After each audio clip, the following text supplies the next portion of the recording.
Graça e paz. Vamos abrir segunda carta de Pedro, capítulo 3, versos de 1 ao 9. Vamos ouvir a leitura da palavra de Deus. Amados, esta é agora a segunda epístola que vos escrevo.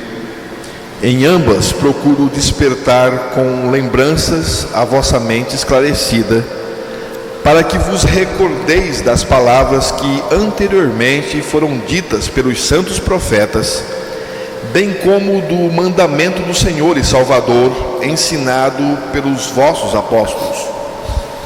Tendo em conta, antes de tudo, que nos últimos dias virão escarnecedores com os seus escárnios, andando segundo as próprias paixões, e dizendo: onde está a promessa da sua vinda? Porque desde que os pais dormiram, todas as coisas permanecem como desde o princípio da criação. Porque deliberadamente esquecem que, de longo tempo, houve céus bem como terra, a qual surgiu da água e através da água pela palavra de Deus, pela qual veio a aparecer o mundo daquele tempo, afogado em água. Ora, os céus que agora existem e a terra, pela mesma palavra, têm sido entesourados para fogo, estando reservados para o dia do juízo e destruição dos homens ímpios. Há, todavia, uma coisa, amados, que não deveis esquecer: que para o Senhor um dia é como 1000 anos, e 1000 anos como um dia. Não retarda o Senhor a sua promessa, como alguns a julgam demorada. Pelo contrário, Ele é longânimo para convosco, não querendo que nenhum pereça, senão que todos cheguem ao arrependimento. Que Deus revele a sua palavra aos nossos corações. Depois que Pedro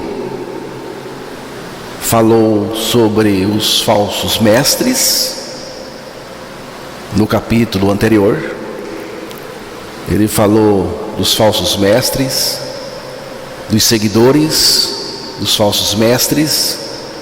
Ele falou do caráter, da obra, do discurso e da condenação e perdição dos falsos mestres. Agora ele continua exortando, animando os irmãos acerca da segunda vinda do Senhor e do dia do Senhor. O assunto do capítulo 3 da segunda carta de Pedro é um assunto que gira em torno da vinda do Senhor, do dia do Senhor, da destruição de todas as coisas, do dia de Deus, do dia eterno. Mas Pedro começa aí no versículo 1 e 2, vamos ouvir novamente. Amados, esta é agora a segunda epístola que vos escrevo. Em ambas procuro despertar com lembranças a vossa mente esclarecida, para que vos recordeis das palavras que anteriormente foram ditas pelos santos profetas, bem como do mandamento do Senhor e Salvador, ensinado pelos vossos apóstolos. Pedro diz que em ambas as cartas ele procura despertar em nós lembranças, trazer recordação, lembranças Pedro nos lembra que lembrar é uma coisa boa e que nós temos que nos lembrar a verdade da palavra, lembrar aquilo que os profetas falaram, aquilo que o próprio Senhor Jesus falou e que os apóstolos, entre eles o próprio Pedro, anunciaram o Evangelho, a palavra de Deus. Pedro fala da necessidade de termos uma memória acesa. É preciso trazer à memória aquilo que é salutar, que realmente tem importância. Filipenses capítulo 3, verso 1.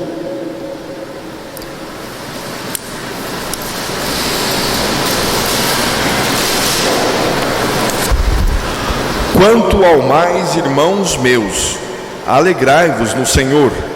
A mim não me desgosta e é segurança para vós outros que eu escreva as mesmas coisas.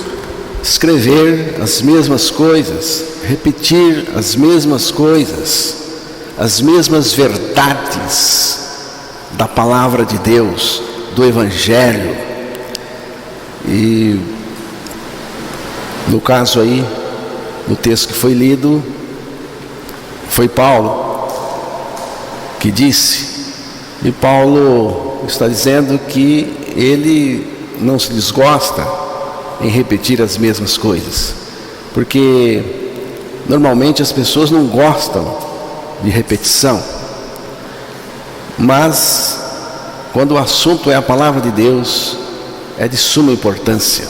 É muito importante que a gente repita as mesmas coisas, as mesmas verdades, que nos lembremos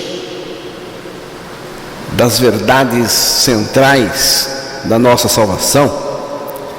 Pedro diz aí que ele procurou despertar pensamentos puros, salutar na mente dos seus leitores. Ele diz aí: quero que se lembrem das palavras ditas há muito tempo pelos santos profetas e do mandamento do nosso Senhor e Salvador, que foi dado a vocês por meio dos apóstolos. E entre esses apóstolos estava o Pedro. Existem verdades, irmãos, que precisam ser lembradas, mesmo quando já sabemos e estamos firmados nelas. Mesmo assim, precisamos voltar, lembrar, principalmente aquelas verdades que diz respeito à nossa experiência com Cristo. Cristo veio por mim, por nós, Ele morreu por mim, morreu por nós, me fez morrer com Ele, nos fez morrer com Ele, me fez morrer com Ele. Todos aqueles que Ele atraiu a si na cruz, também morreram com Ele na cruz, porque o amor de Cristo nos constrange, julgando nós assim, que se um morreu por todos, logo todos morreram. E eu creio que eu morri com Cristo, por isso eu também confesso a palavra que diz: já estou crucificado com Cristo e vivo não mais eu, mas Cristo vive em mim. Agora Cristo é a minha vida, Cristo vive em mim. E Ele também voltará para mim. E é desse voltar do Senhor, que Pedro, na sua segunda carta, capítulo 3, está tratando, está falando.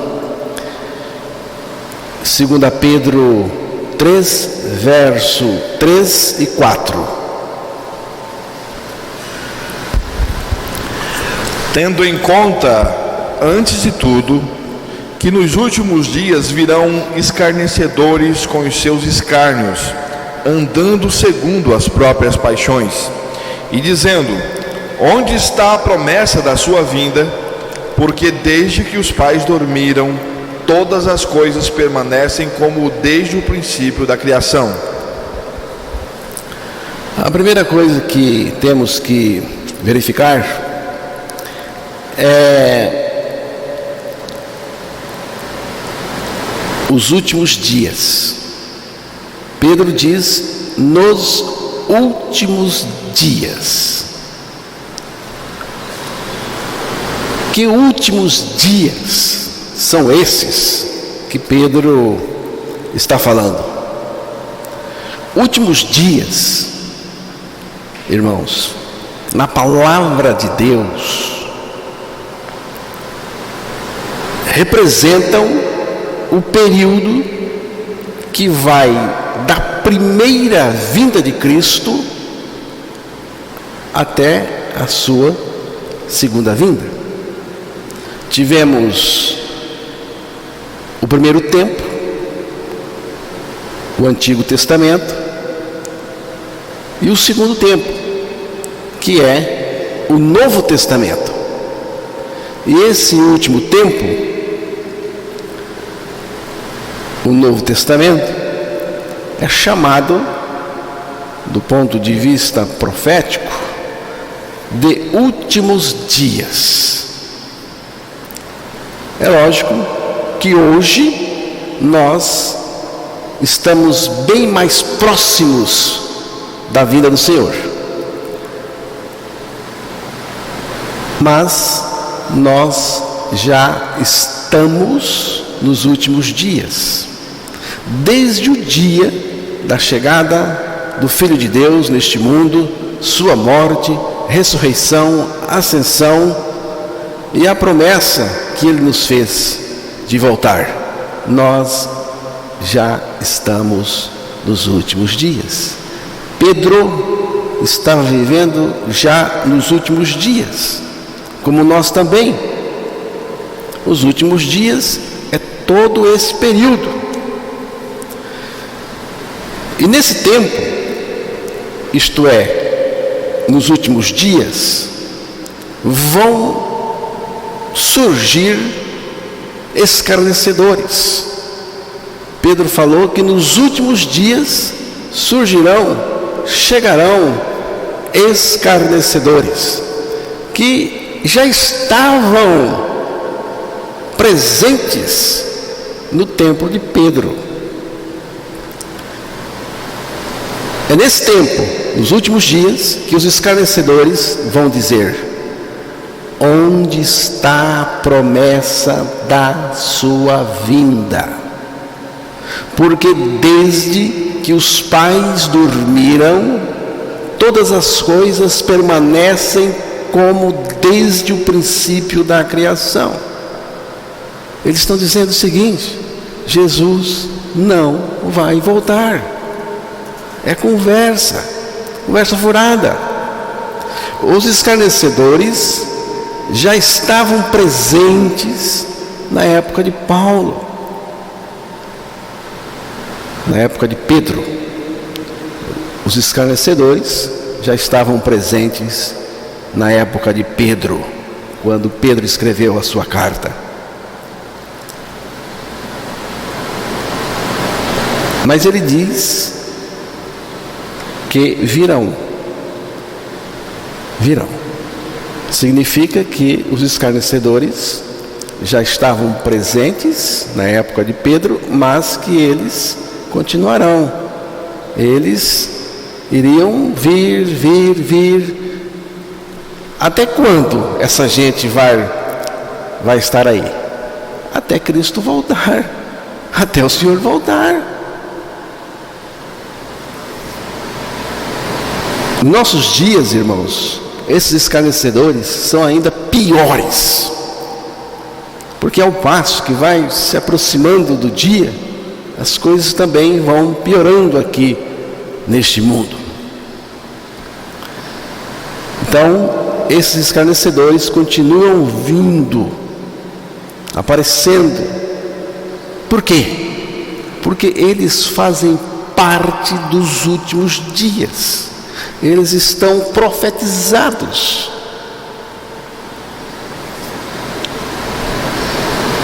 Mas as palavras de Pedro, é por isso, né? Exatamente porque eles fazem parte dos últimos dias, porque tem a profecia. As palavras de Pedro virão escarnecedores, então tem também um cunho profético, tendo em conta, antes de tudo, que nos últimos dias virão escarnecedores. Eles já estavam presentes, mas virão, até que o Senhor volte. Essa raça de escarnecedor, de falso mestre, não vai acabar. Agora não. Ela só vai acabar quando o Senhor voltar. O que é um escarnecedor?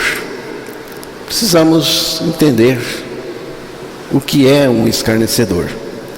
O escarnecedor é um indivíduo que demonstra desdém, desprezo pelo Senhor Jesus e por sua palavra. Quando o escarnecedor diz: onde está a promessa da vinda do Senhor, da volta do Senhor? Quando ele diz, em outras palavras, que Jesus não vai voltar, ele está zombando do próprio Senhor Jesus. Por que ele está zombando do próprio Senhor Jesus? Porque foi Jesus que disse que voltaria. Apocalipse capítulo 22, versículo 20.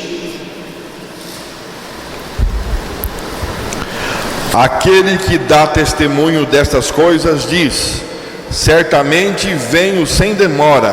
Amém. Vem, Senhor Jesus. Quem é que diz que vem? O Senhor. Ele vem sem demora. Ele vem. Ele prometeu.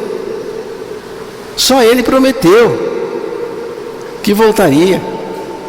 Então o Senhor voltará. Segunda carta aos Coríntios, capítulo 1, verso 20, ali está dizendo que em todas as promessas que o Senhor nos fez, Ele tem o sim, Ele realiza, Ele executa. Vamos ver aí.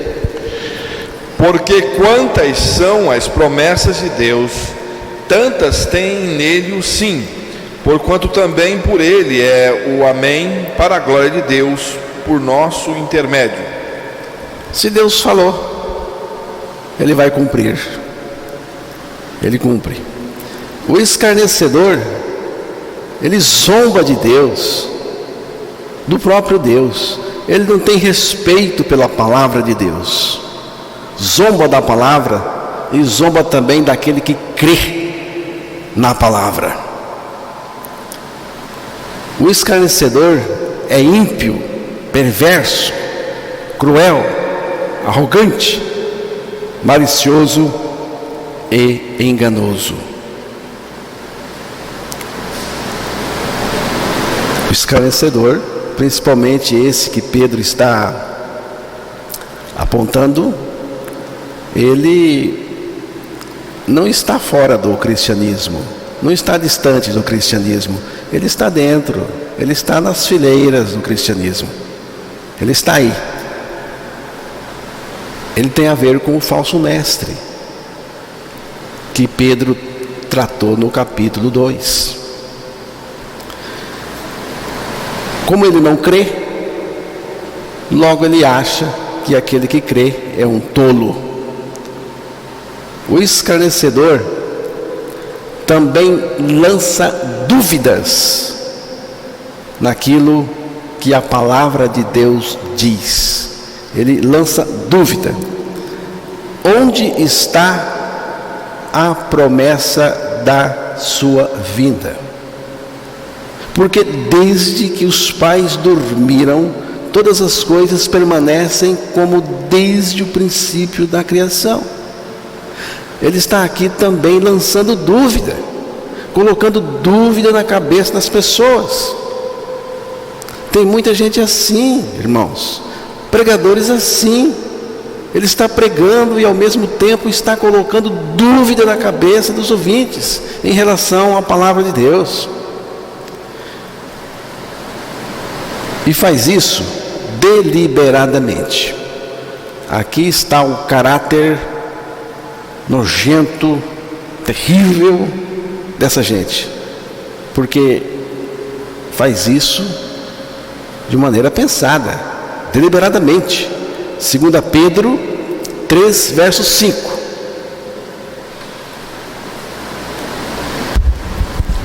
Porque deliberadamente esquecem que de longo tempo houve céus bem como terra, a qual surgiu da água e através da água pela palavra de Deus.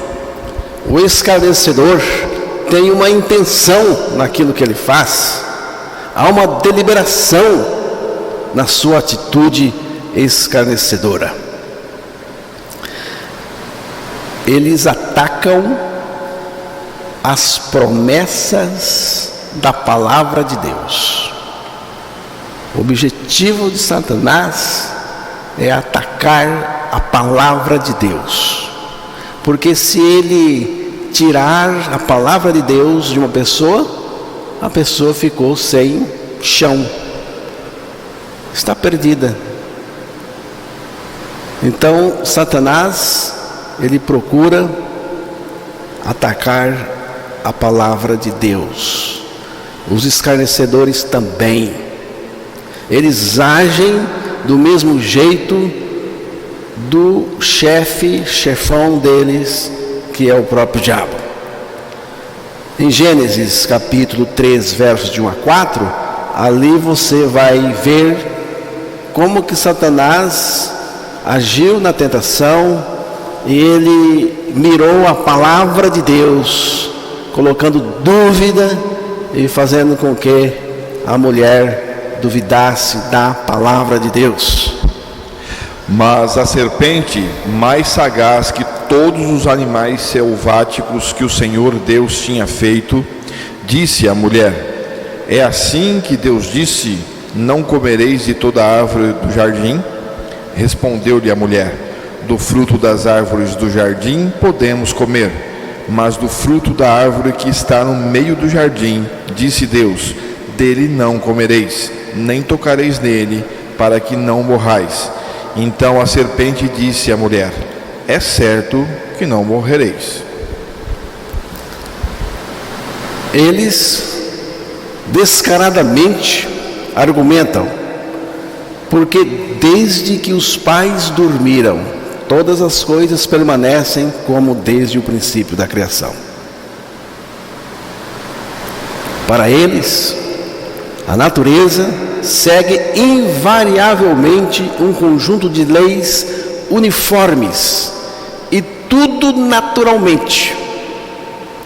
Para eles, esses escarnecedores, a natureza segue o seu caminho, sem nenhuma intervenção divina.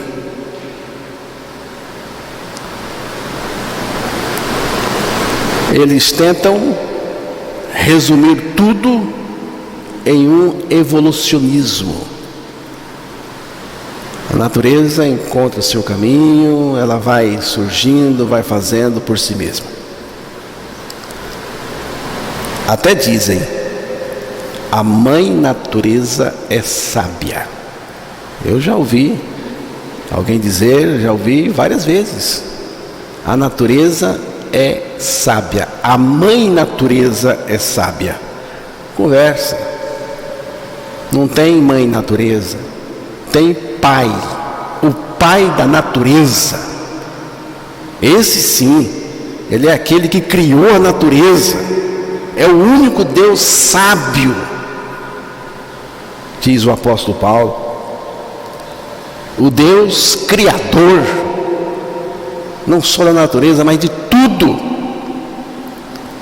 O Deus criador e sustentador da natureza e de tudo é Deus, o Deus sábio. Hebreus capítulo 1, versículo 2 e 3.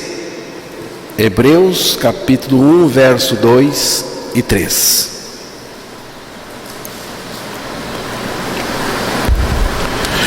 Nestes últimos dias, nos falou pelo Filho, a quem constituiu herdeiro de todas as coisas, pelo qual também fez o universo.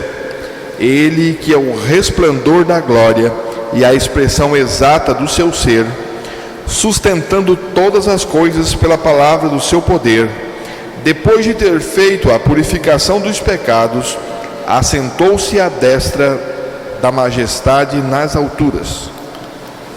Aí diz que Deus criou tudo e que o Filho é Deus e que o Filho criou tudo, o próprio Filho.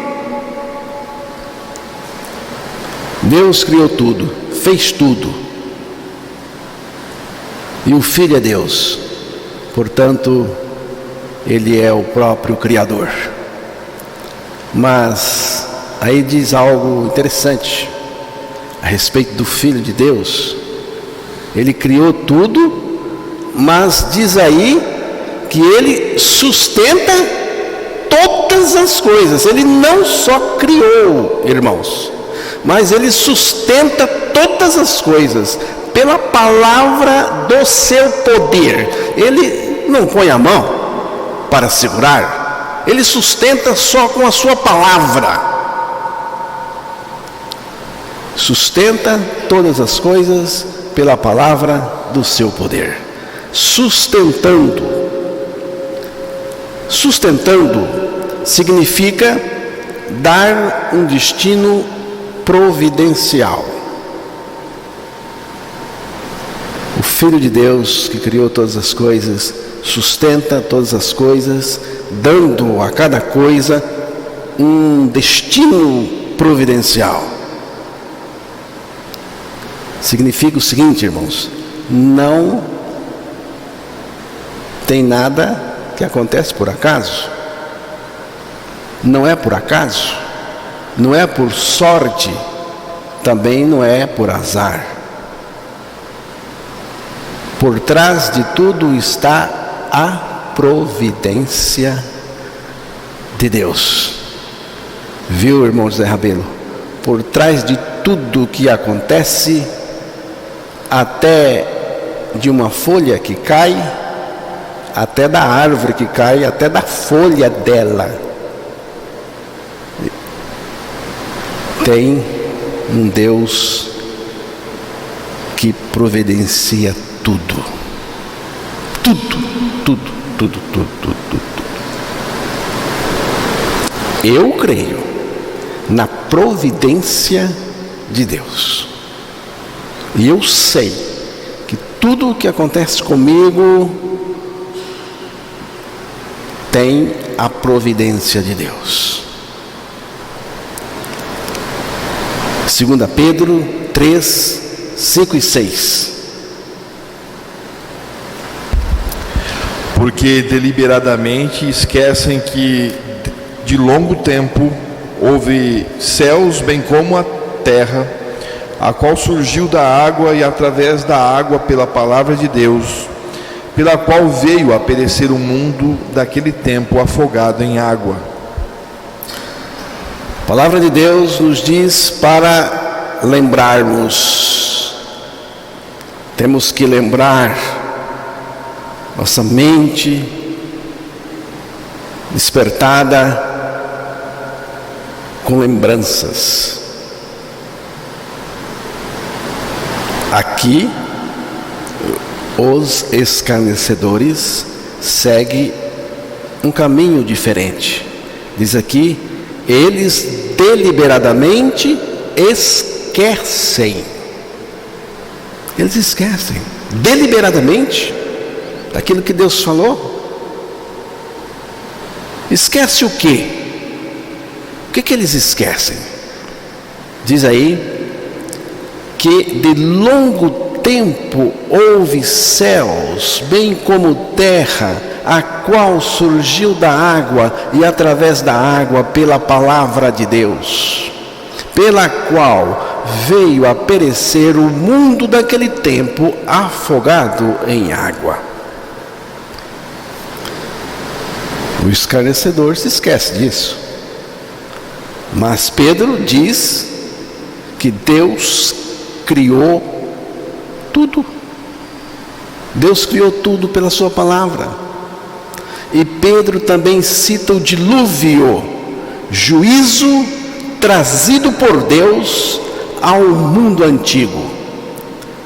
E isso significa que Deus interfere sim na sua criação e na história da sua criação, porque os escarnecedores estavam sugerindo que Deus, ele não age, não tem intervenção de Deus.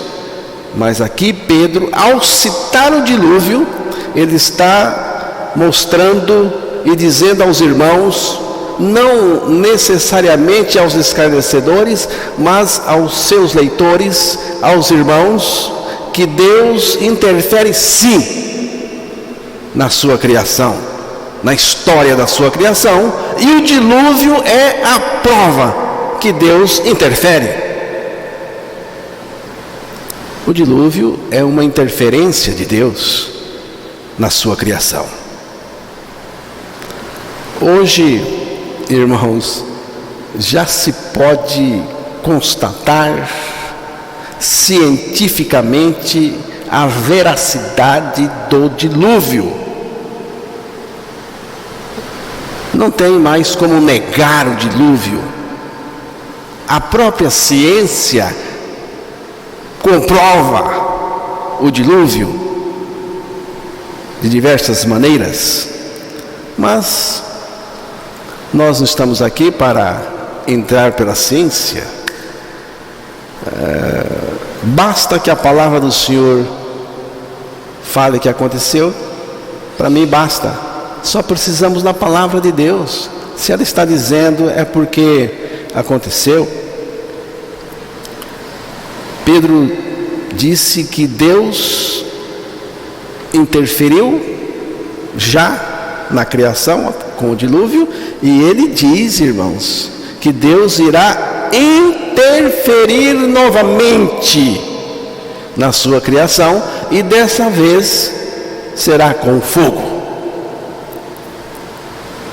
Céus e terra foram formados pela palavra de Deus. De longo tempo houve céus, bem como a terra, a qual surgiu da água e através da água pela palavra de Deus. Preste atenção aqui nessa afirmação de Pedro. Ele está dizendo a respeito da terra, a qual surgiu da água e através da água pela palavra de Deus. Dificilmente o intelecto humano será capaz de entender algum dia toda a profundidade dessa afirmação de Pedro.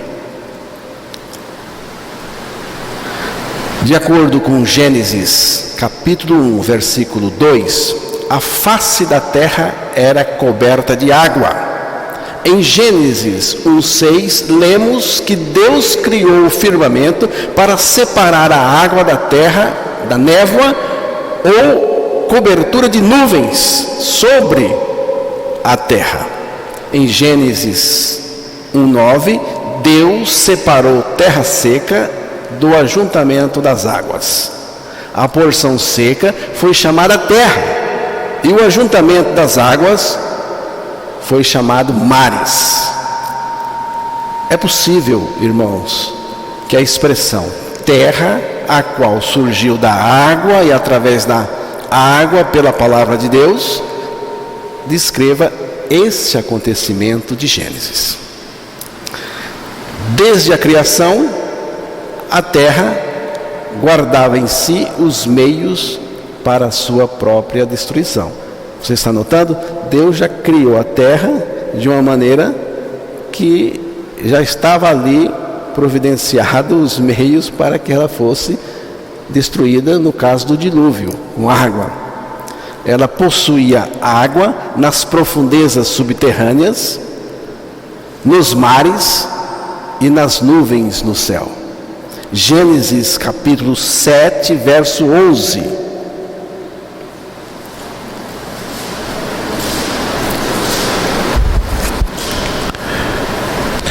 No ano 600 da vida de Noé, aos 17 dias do segundo mês, nesse dia romperam-se todas as fontes do grande abismo e as comportas dos céus se abriram. Da mesma forma, Deus criou os céus e a terra com fogo suficiente para devastá-los. 2 Pedro 3,7.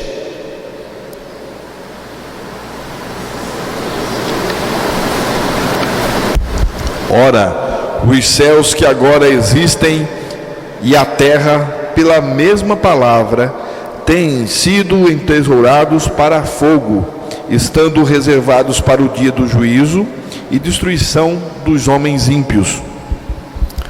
Se você quiser se aprofundar nesse assunto, pegue a mensagem gravada de domingo passado à noite. Estou falando sobre essa destruição aí. Por que o julgamento divino parece demorar tanto? Pedro falou em uma aparente demora. 2 Pedro 3, 8 e 9. Há, todavia, uma coisa, amados, que não deveis esquecer, que para o Senhor um dia é como 1000 anos, e 1000 anos como um dia. Não retarda o Senhor a sua promessa, como alguns a julgam demorada. Pelo contrário, Ele é longânimo para convosco, não querendo que nenhum pereça, senão que todos cheguem ao arrependimento. Por que o julgamento divino parece demorar tanto? Em primeiro lugar, porque Deus é eterno. Ele não vive dentro do tempo como nós vivemos. O tempo é determinado pela relação do Sol com a Terra. Mas Deus não é limitado por essa relação. Por isso Pedro diz: para o Senhor um dia é como 1000 anos, e 1000 anos como um dia. Deus pode expandir um dia até equivaler 1 milênio, ou pode condensar, comprimir 1 milênio até equivaler um dia. Por quê? Porque Ele é Deus, Ele pode qualquer coisa.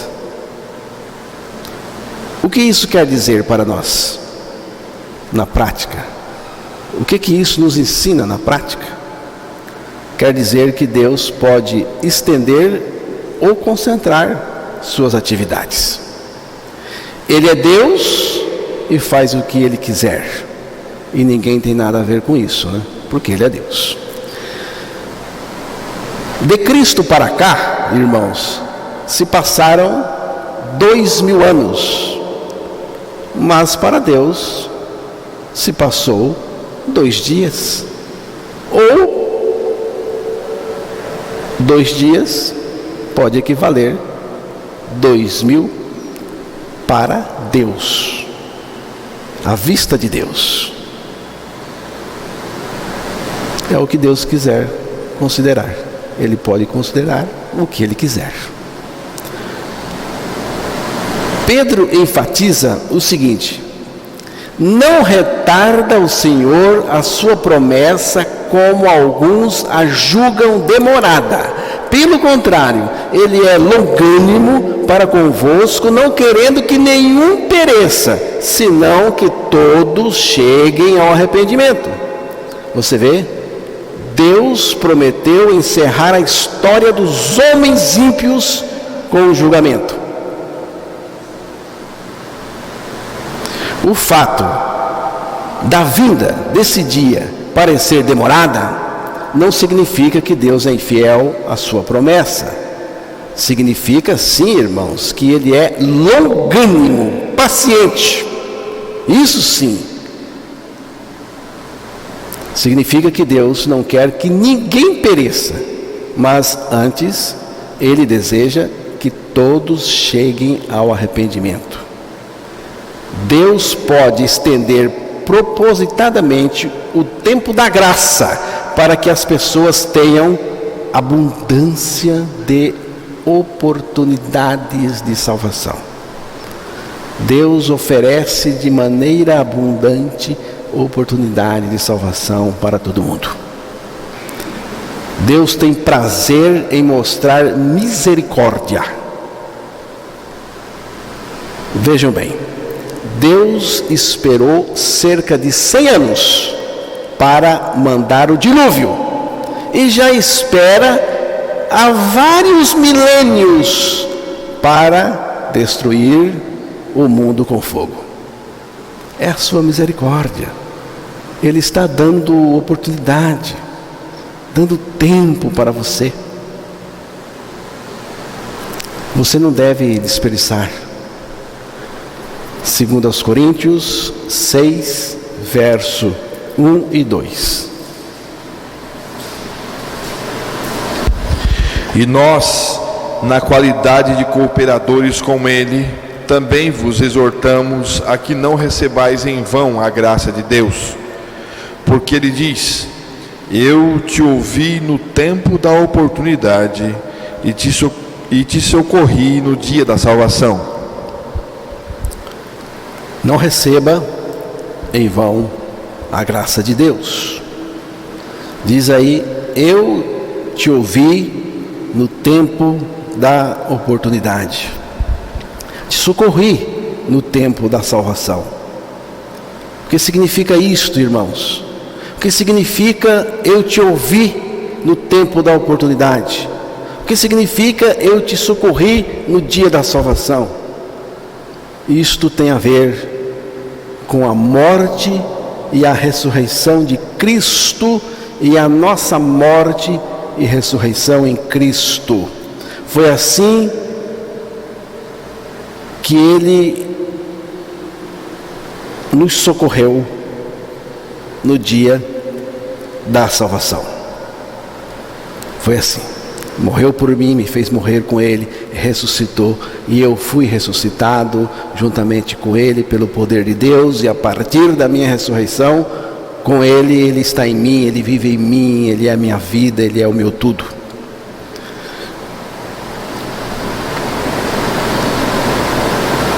Está tudo pronto. É só crer, receber e agradecer.